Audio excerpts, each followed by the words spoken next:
like I said, I made a joke. I said, maybe he's peeing sitting down because he was raised by a single mother, and he saw his mom going to pee every time, and his mom sat to pee. So in his mind, I'm sitting down to pee, and that's what happens.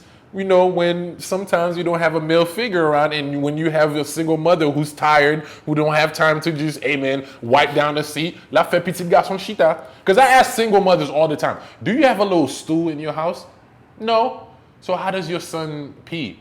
Oh, I just put him on the toilet. Boop. Right. I'll tell you, it's all up to figure it out. But that's another thing, right? Like, it's that like boys of like single mothers, like you go out and you learn social cues the hard way. Right. You understand what I'm saying? Because like you've been raised by a woman. When you in the boys' bathroom and you see everybody, we standing up, y'all boys. Like you learn the hard way.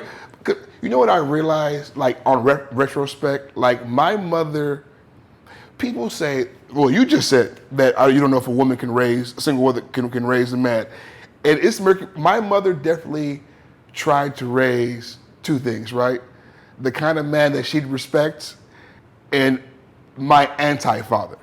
You know what I mean? So a lot of my childhood is, this is how you speak, this is how you look presentable, this is how you respect women. Chivalry, if my upbringing was a test, it was 40% on chivalry, bro. That was a big deal to my mother. Opening doors and doing all that, and the way you treat and speak to women. So it's like they can raise a version of a man.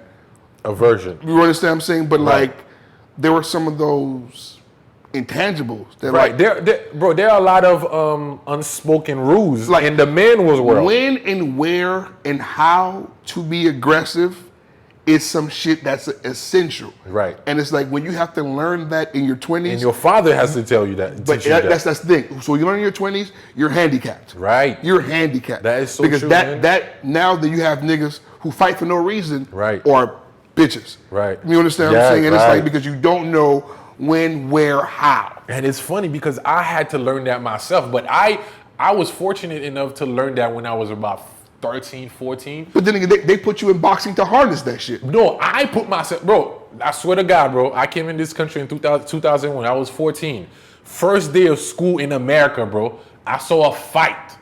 Mind you, I spent years in Haiti going to school. Because they're going to kick you out of school, and that's the best school there is in Haiti. The stakes are different.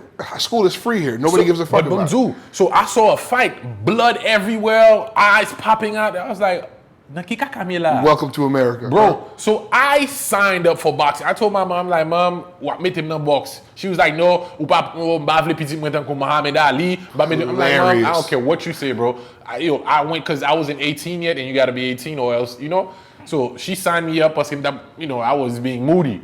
She signed me up. So from that point on, that's where, like, boxing has taught me a lot, man. That's why it's like, self-control, when to get mad, when to not get mad. What you just said. But like, how else would like a young man learn that if you don't have a strong male influence? Right. Because my mom didn't want to put me in boxing because she's trying to cuddle me up. Because the way women control their emotions, they're allowed to be different. Like a woman yelling at a store ain't that scary. Right.